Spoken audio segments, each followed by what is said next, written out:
sa oras na ito, sa ating pagbasa, basahin po natin ang 1 Thessalonians chapter 5, verse number 17.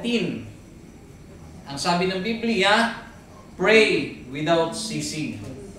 At obviously, mga kapatid, sa gabing ito, ang ating pong pag-aaralan ay pinamagatang pray without ceasing. Napaka-simple, napakadali lamang pong kabisaduhin ang salita na ito ng ating Panginoon.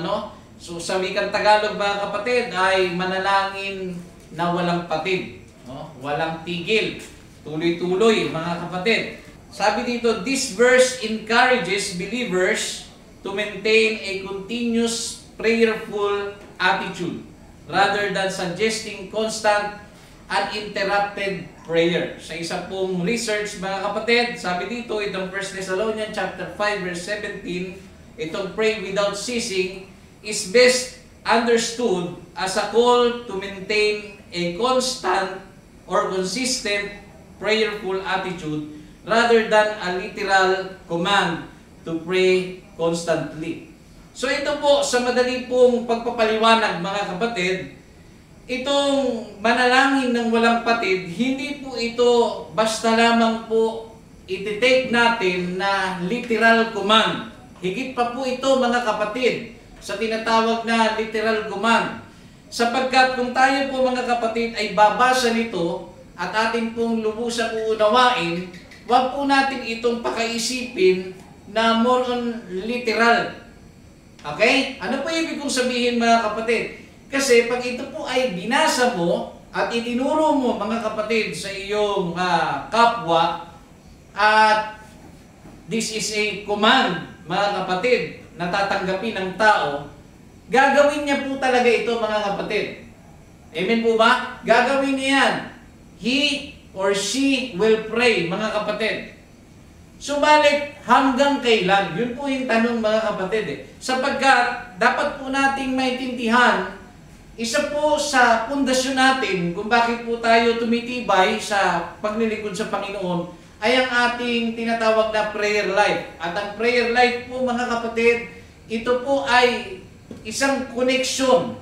Ito po ay isa po nating komunikasyon sa Panginoon. Nabubuo, isa ito sa paraan para mabuo yung tinatawag na relasyon po natin sa ating Panginoon. So ngayon po, kung ang isang tao po na tinuruan ay he or she will take this, mga kapatid, as a literal, mga kapatid, more on literal, mga kapatid, he or she will do it. Pero, mga kapatid, hanggang kailan? Okay? Maaaring mabigyan tayo ng gasolina o apoy, lalo na kung maganda ang pagkakadeliver ng preacher, may encourage po ang tao na manalangin, subalit hanggang kailan. Okay? So ito pong ating pag-aaralan, ang layunin po ng ating pag-aaralan ay hindi lamang po natin i-take ito basta lang na literal, kundi ito po ay lubusang maipaunawa sa atin na ang pananalangin, mga kapatid, ay may mas malalim pang pakahulugan. Okay? Ang layunin po nito, mga kapatid, ay ilagay po tayo sa sitwasyon na ang prayer life o ang pagiging prayerful po natin ay hindi po pilit, kundi ito po ay maging lifestyle po natin. Naunawaan natin, mga kapatid? Amen. Ngayon po, how to know if a person is in the habit of praying without ceasing? Okay, sa wikang Tagalog, paano daw ba natin malalaman kung ang isang tao ay nasa kaugalian ng tinatawag na pananalangin na walang patid? Okay? Yun po yung ating aalamin. Paano daw? Sapagkat, lagi po natin tatandaan, mga kapatid, hindi po lahat ng nagpe-pray ay ito po ay bahagi ng habit ng kanyang buhay. Minsan, ang prayer, kaya nagpe-pray po ang tao dahil may kailangan, dahil may problema, dahil mayroong kabigatan. So, hindi siya nagiging habit, mga kapatid. So, ngayon, yun po yung ating aalamin, mga kapatid. How to know if a person is in the habit of praying without ceasing. Una mga kapatid, meron po siyang tinatawag na prayerful spirit. Okay? Naintindihan natin mga kapatid. Malalaman daw po natin na ang isang Kristiyano ay nasa habit o nasa kaugalian ng pananalangin. Sa mas mababaw pang paraan ng pagpapaliwanag, siya po ay prayerful na tao. Malalaman mo daw po yan mga kapatid kapag meron po siyang tinatawag na prayerful spirit. Okay? Tandaan po natin, hindi po lahat ng mananampalataya at nagsasabing siya'y Kristiyano ay nasa habit ng prayer. Tandaan po ninyo yan. At madalas, mga kapatid, ang isang nag-aaring ganap sa kanyang sarili na siya po ay isang Kristiyano at hindi po siya nananalangin, wala sa kanyang habit of prayer, sa madali po salita, wala po siyang tinatawag na prayerful spirit. Mga kapatid, hindi mo makikita sa kanya ang 1 Thessalonians chapter 5 verse 17 na sinasabi, pray without ceasing. Hindi mo yun makikita sa kanya mga kapatid. Okay? Yun po yung una mga kapatid. Ano? How to know if a person is in the habit of praying without ceasing? Number one mga kapatid, meron siya tinatawag na prayerful spirit. So, being a Christian, we need to have a prayerful spirit mga kapatid. Dapat meron tayo nun. Number two mga kapatid, yung tinatawag na regular communication. Okay? Sabi dito, we need to have a regular communication. Para po ma-attain po natin o magkaroon po tayo ng tinatawag na habit ng tinatawag na prayer. Kailangan po ng regular communication. Naunawaan natin mga kapatid. At sa usapang regular, mga kapatid, sa pinakamababaw na paraan na pwedeng maipaliwanag, mahirap po magkaroon ng trabaho na hindi regular. At kapag hindi regular ang trabaho mo, kapatid, lalo na kung ikaw po ay may binubuhay na maraming anak, kasama ang iyong mga kamag-anak pa na umaasa sa iyo. Pag hindi regular ang iyong trabaho, mga kapatid, you cannot provide, no? Or sustain the needs of your family. Hindi mo magagawa yun, mga kapatid, na i-sustain o sustentuhan yung pangangailangan niyan ng iyong pamilya, pati ng iyong anak. So ano mangyayari? Kapag hindi mo masustain, mga kapatid, magkakaproblema sila sa pag-aaral, magkakaproblema sila mga kapatid pagdating sa pangangailangan, sa pagkain, sa maraming gastusin mga kapatid. Magkakaproblema kapag wala kang regular na trabaho. Ano po ibig sabihin mga kapatid? Gayon din.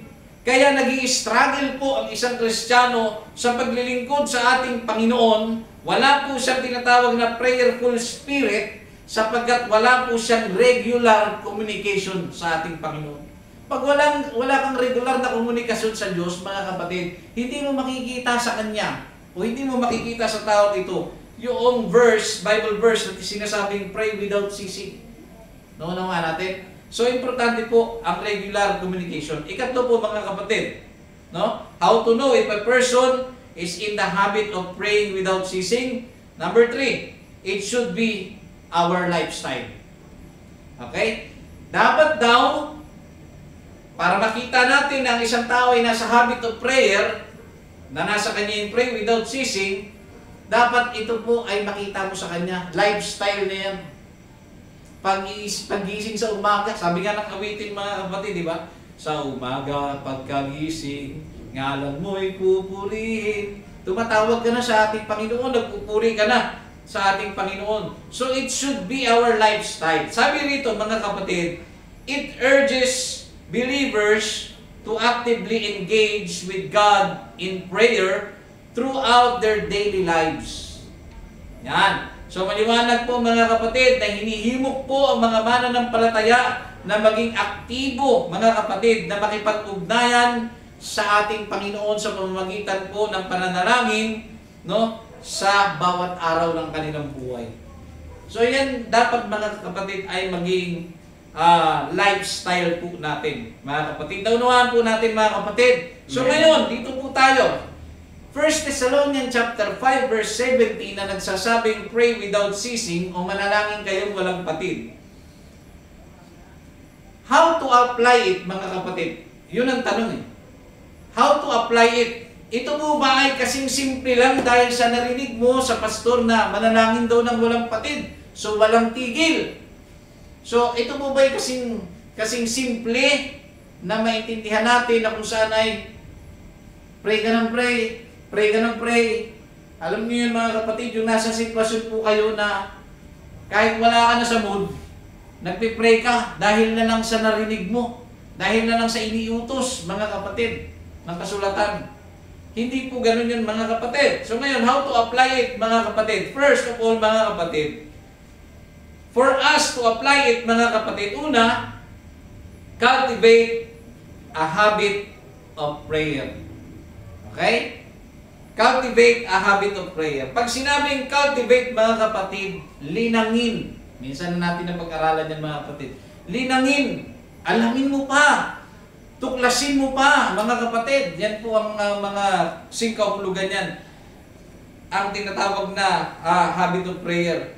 Ibig sabihin, linangin mo pa, tuklasin mo pa, mga kapatid, kung ano po ang nakapaloob sa prayer. At ito po yung mga bagay na nakapaloob doon, mga kapatid. We need to have a regular and dedicated prayer. Yun. So, kailangan po, para malinang po natin yung tinatawag na habit of prayer, kailangan po natin ng tinatawag na regular and dedicated prayer. Yan, mga kapatid. Di po natin pwedeng paghiwalayin yan. Paggising sa umaga, alam mo na yan. Mananalangin na po tayo sa ating Panginoong Diyos. At sa ating pong pananalangin sa ating Panginoong Diyos ng regular, dapat dedicated po tayo. Meron po tayo, mga kapatid, urgency, mga kapatid. Dedicated ka, mga kapatid, sa iyong ginagawa. Bakit daw po, mga kapatid? This helps build a foundation of communion with God. So kapag meron daw po ang isang mananampalataya na tinatawag na cultivate a habit of prayer, meron siyang regular and dedicated prayer, ito po, mga kapatid, ay tumutulong sa kanya na mabuild po yung tinatawag na foundation. Nagkakaroon po siya ng pundasyon, mga kapatid, sa pakikipag-usap sa ating Panginoon. Naunawaan natin, mga kapatid, sa isa rin pong pagpapaliwanag, mga kapatid, na minsan ko pong ipinangaral, bakit po ang mga mangingisda, paulit-ulit po silang nangingisda? Okay? Nangingisda po sila at paulit-ulit silang pumupunta sa laot sapagkat meron po silang napapala. At nagiging, hindi lang po basta, mga kapatid, yun regular. Hindi lang po basta yun, mga kapatid, na dedicated kasi sila, kaya sila naglalaot. Kundi yun na po, mga kapatid, ay lifestyle ng buhay nila. Na kapag hindi po nila ginawang pumunta doon po sa dagat, ay hindi po sila kikita. Hindi po sila makakapag-uwi ng pagkain. Hindi po sila makakapag-uwi ng isda para tustusan ang pangangailangan ng kanilang pamilya. Yan ang dahilan. Kahit minsan pa nga bumabagyo, mga kapatid, nakakakita po tayo niyan at nakakabalita na talagang kahit ipinagbawal na ng lokal na pamahalaan na walang maglalaot, pero dahil sa gutom, dahil sa pangangailangan, talagang lumulusot po, mga kapatid. Dahil ang katwiran nila, kaya pa yan. Kasi sa tagal nila naglalaot, alam nila kapag kaya nila o hindi. Tama po ba? Kaya titingin pa lang sila sa dulo, alam nila kung kaya nila. At kapag nakita nila na kaya, susuong sila. Bakit nila yun nagagawa, mga kapatid? Sapagkat, yun po ay kailangan nila para mabuhay. Naunawaan natin? Amen. At may malalim na po silang pundasyon para alamin kung kaya nila o hindi. Naunawaan natin, mga kapatid? Kaya kung ikaw ay bago pa lamang na manglalaot, pag sinabi ng lokal na pamahalaan na walang babiyahe, dahil wala ka namang ganun ka-experience, susunod ka, basta-basta, susunod ka talaga, which is tama. Pero yung mga veterano, mga kapatid, tingin pa lang, galaw pa lang, mga kapatid, ng alon, alam nila kung kaya nila o hindi. Bakit? May pundasyon na po sila. May mga experience na sila. Bakit sila pabalik-balik? At bakit nila kinakayang suungin? Dahil sa experience. Yan. Kaya yan din ang dahilan kung bakit ang isang Kristiyano, mga kapatid, ay wala po siyang matibay na habit of prayer. Wala po siyang matibay, mga kapatid, na kung tinatawag pa, mga kapatid, ay regular and dedicated prayer sapagkat walang experience. Walang mabigat, walang malaking experience sa tinatawag na prayer. Yung experience kasi natin, sa tuwing tumatawag sa Diyos at sinasagot tayo ng Diyos, tinutugon ng Diyos ang ating mga kahilingan, dahil sa pagtugon na yun yung nagiging isa sa pundasyon natin bakit paulit-ulit tayong nananalangin sa Panginoon, gaya ng paulit-ulit na ginagawa ng baging isda na pagpunta sa laot, dahil may nakukuha sila, may napapala sila. So kung ganun po ang ating mindset, mga kapatid, bilang mga Kristiyano, kung ikaw ay lumalapit at paulit-ulit sa Panginoon, na humihingi at hindi ka po nagmimintis, no? Praying without ceasing ka, mga kapatid. So, ibig sabihin, mga kapatid, may experience ka, may napapala ka sa iyong ginagawa sa pananalangin. Tama po ba, mga kapatid? Amen. Ngayon po, mga kapatid, sumunod po na kaakibat po ng tinatawag na cultivate a habit of prayer. Una nga po dyan, nabanggit natin, we need to have a regular and dedicated prayer. Sumunod po, na kaakibat po ng cultivate a habit of prayer, we need to have a prayerful attitude. Meron dapat tayong tinatawag na prayerful attitude, mga kapatid. Pag sinabi kong attitude, sa loobin. Okay? Madalas po natin yung sinasabi, pangit ang attitude dito. Sa wikang Tagalog, kung yan po ay ating hahalukayin, napakapangit ng sa loobin ng taong ito. So, nagpapakita ka ng hindi magandang pag-uugali dahil nasa loob mo yun. So yun po, ang tawag po doon, mga kapatid, ay attitude. So we need to have a prayerful attitude. Na sa ating pong panahon, aminin man po natin o hindi, marami po sa ating mananampalataya, marami po sa tao, sa mga tao, pagdating po sa prayer, bagsak. At ang prayer po ay pinupuntahan lamang ng tao kapag siya po ay down, kapag siya po ay may problema, kapag siya po ay mayroong pinagdadaanan, kapag siya po ay mayroong karamdaman. Hindi katulad po nung naglalaot. Hindi po yan katulad ng naglalaot na kapag gutom na, tsaka lang siya lalaot. Hindi po. Araw-araw siya napunta sa laot dahil may napapala siya. Araw-araw siya napunta sa laot sapagkat may nakukuha siya. Gayon din na bilang mga mananampalataya, mga kapatid, dapat po maging attitude po natin yan. Yung tinatawag na pagiging mapanalangin. Okay?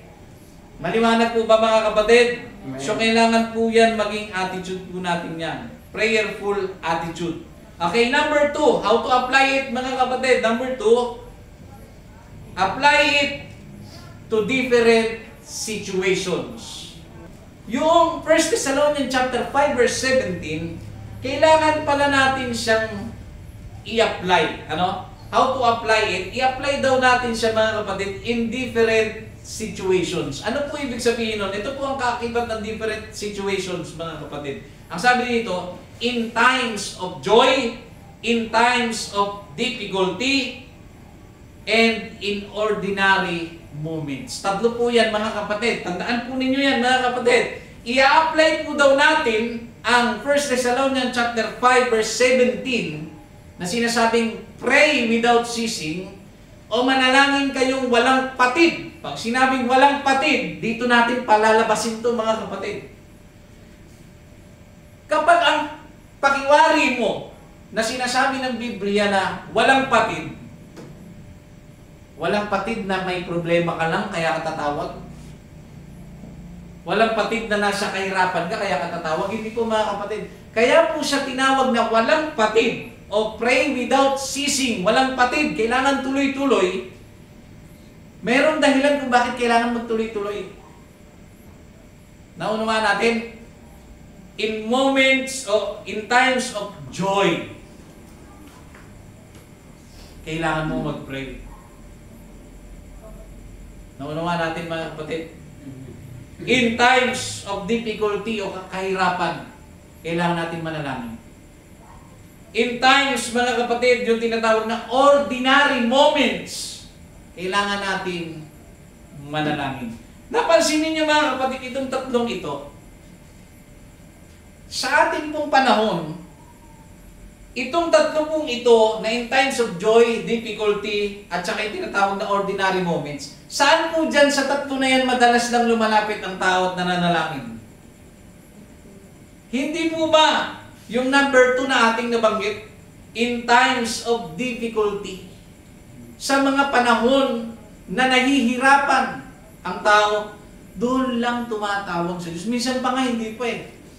Di ba? Minsan pag may pera pa, hala ka, sige, laban pa, kaya pa yan. Pero pag hindi na kayang solusyonan ng pera, ang problema, ang karamdaman, ang sitwasyon niya mga kapatid, tsaka lang siya tatawag sa Panginoon. At sa oras ng kanyang pagtawag, dahil mabuti po ang Diyos, makikinig po ang Panginoon, tama po ba? Subalit hindi po masasabi ng isang tao na siya po ay mayroong tinatawag na praying without ceasing, o hindi po niya pwedeng sabihin siya po ay pasok sa tinatawag na nananalangin siya ng walang patid kung nananalangin lang po siya sa panahong na nasa kahirapan siya. So ibig sabihin mga kapatid, itong pray without ceasing, para mas makita natin mga kapatid yung kabuuang figura o yung picture nito mga kapatid. Masaya ka, manalangin ka. Minsan kasi pag nakuha na natin ang prayer natin, wala nang Panginoon eh. Di ba? Pag masaya ka, lumuhod ka. Manalangin ka, Panginoon, salamat po, napakasaya ko ngayon. Kasi nagpadala yung kapatid ko, kasi natanggap ako sa trabaho. Mga kapatid, nandoon, tumatawag ka sa Panginoon dahil masaya ka. Gayon din sa kahirapan at yung tinatawag na ordinary moments. Tumatawag ka sa Panginoon sa mga ordinary. So, ibig sabihin, walang pinipiling panahon sa isang tao na mayroon pong tinatawag na praying without ceasing spirit. Wala sa pinipiling panahon. Mapaulan, mapabagyo, lagi niyang inuuna mga kapatid ang makipag-communicate sa ating Panginoon. Maliwanag po ba mga kapatid? Okay, number 3, for the last mga kapatid, how to apply it, how to apply 1 Thessalonians chapter 5 verse 17, ang sabi diyan, pray with understanding. Manalangin daw po tayo nang mayroong pagkaunawa. Sapagkat marami pong mga tao, mga kapatid, na nananalangin sa Panginoon, ngunit hindi naman nila nauunawaan ang kanilang ginagawa. Alam niyo po paano ko nasabi mga kapatid? Yung taong hindi nakakaunawa sa kahalagahan ng prayer, sila po yung mga taong nananalangin once, twice, thrice, pasundot-sundot, hanggang sa dumating sila sa punto na hindi na sila nananalangin. Kasi feeling nila, hindi daw sila pinakikinggan ng Diyos. Feeling nila mga kapatid, walang epekto ang nangyayari. Kaya ganun po, kaya po sumusuko ang tao agad sa kanyang hiningi sapagkat hindi niya naiintindihan kung ano po ang prayer. Dahil ang prayer po sa kabuuan, hindi lamang po yan kasing simple ng salita na oo lang ng oo ang Diyos. Ang prayer po mga kapatid ay umiikot sa sagot ng Diyos na oo, hindi, mag-antay ka. Naunawaan natin mga kapatid. Kaya kung ang iyong pinapanalangin ay 10 years na at hindi mo naunawaan kung ano ang ikot ng prayer, darating ka talaga sa sitwasyon na aayaw ka na. Hindi ka natatawag. Hindi mo na, iisipin mo na, wala naman nangyayari. Walang nangyayari. 10 taon ko nang inihingi sa Panginoon, hindi pa rin sumasagot ang Panginoon.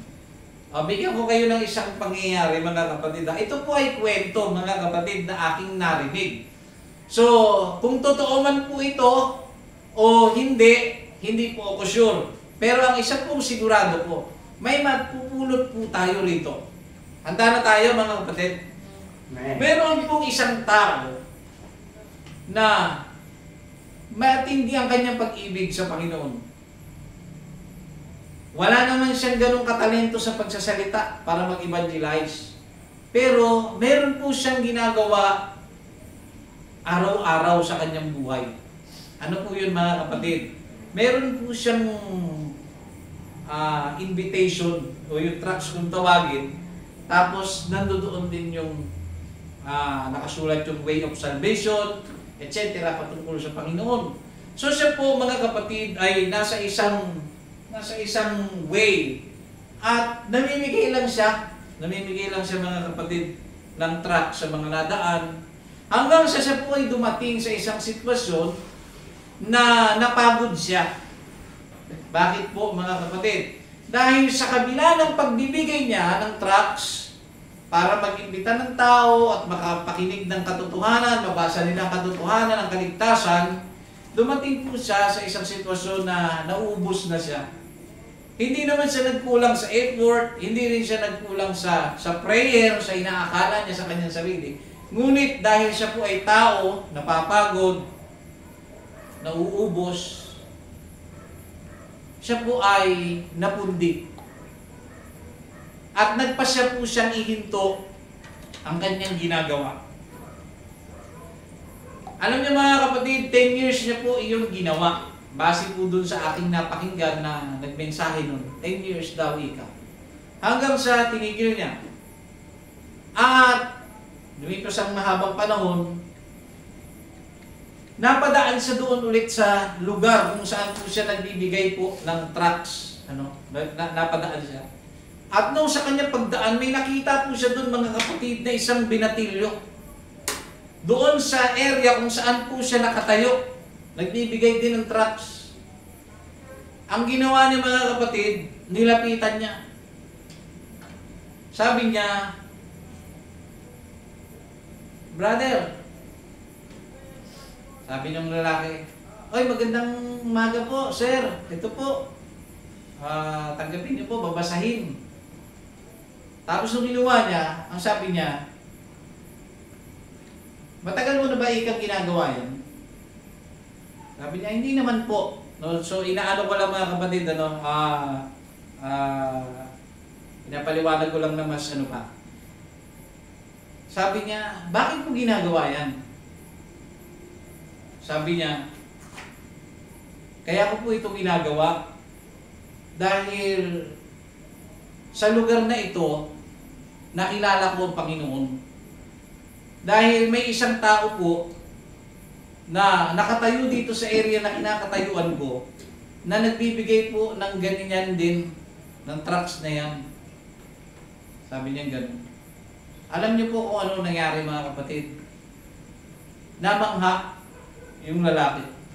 At doon niya po mga kapatid na balik-tanaw ang lahat. Na sa 10 taon niya pong pagbibigay po mga kapatid ng tracts, hindi pala nawala ng kabuluhan ang kanyang ginawa. Dahil may isa pong tao na naligtas sa kanyang ginawa. At yun po yung nakita niya doon sa area kung saan po siya nagbibigay dati ng tracts. Yan. Naunawaan niyo mga kapatid, dito natin makikita na kahit na ilang taon mo yung gawin ng isang bagay para sa Panginoon, nasusulit siya. Kahit isang tao lang, sabi nga ng Biblia mga kapatid, isang tao lang ang lumapit sa ating Panginoon. Di ba? Pagdating sa langit, nagkakatuwaan mga kapatid ang mga anghel. Nabasa niyo po yan mga kapatid? Amen. Totoo po yan mga kapatid. So doon niya nakita na hindi na uuwi sa wala ang kanyang ginagawa. Ano po ibig sabihin mga kapatid? Sa atin pong pananalangin sa ating Panginoon, hanggat naiintindihan mo bakit ka lumalapit sa Panginoong Diyos, lahat ng ginagawa mo mga kapatid, kung yan po ay tatranslate po natin sa suntok, lahat po yan may tama mga kapatid. Basta once na lumuhod ka, nauunawaan mo na na napaka-importante ng prayer at nauunawaan mo kung gaano kahalaga ang hinihingi mo sa Panginoon. Hindi mo yan basta isusuko, mga kapatid. At yan ay idudulog mo sa Panginoon. Hanggat hindi po sumasagot ang Diyos, ituloy mo ng ituloy, i-push mo ng i-push, mga kapatid, ang hinihingi mo sa Panginoon. Dahil yan po ay pumapasok sa tinatawag na pray without ceasing. At kapag yan naman po ay tinugon na ng Panginoon, hindi porket tinugon na, ay doon ka na matatapos. Hindi po. Papasok na po yung tinatawag na panahon ng kasiyahan dahil tinugon ka na ng Diyos eh. So, nung pumasok ng panahon ng kasiyahan sa iyo, kailangan mo pa rin ituloy. Sapagkat yan po ay kaugalian na dapat ng isang Kristiyano. Nasa panahon man ng kahirapan, nasa panahon man, mga kapatid, ng katuwaan, o nasa panahon ng ordinaryong sitwasyon o panahon, siya po ay nananatili sa pagtawag sa ating Panginoon. So, pray with understanding. Ito po yung mga nakaakibat ng pray with understanding, mga kapatid. Una, be specific, mga kapatid. Maging tiyak ka sa iyong hinihingi. Kailangan sigurado ka sa iyong hinihingi. Kailangan alam mo talaga ang iyong hinihingi, mga kapatid. Maunawa natin. Alam mo dapat ang hinihingi mo. Naiintindihan mo dapat ang hinihingi mo, mga kapatid. At panindigan mo, mga kapatid, kung ano ang hinihingi mo sa Panginoon. Hindi pwede, mga kapatid, na kapag ang Diyos ay tumugon, hindi mo kayang tanggapin kung anong hinihingi mo sa Diyos. Dapat maging maliwanag yan sa ating mga kapatid. Ako po, mga kapatid, sa tagal ko po, hindi naman po ako maihahanay sa mga matatagalan na pastor. Pero sa mga testimony po, ako po'y nakarinig. May mga tao po, o mayroon po talagang pagkakataon sa buhay ng isang tao na minsan hindi niya alam ang kanyang hinihingi.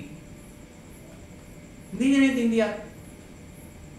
Sapagkat nung hindi pa dumadating, gusto niyang hingiin.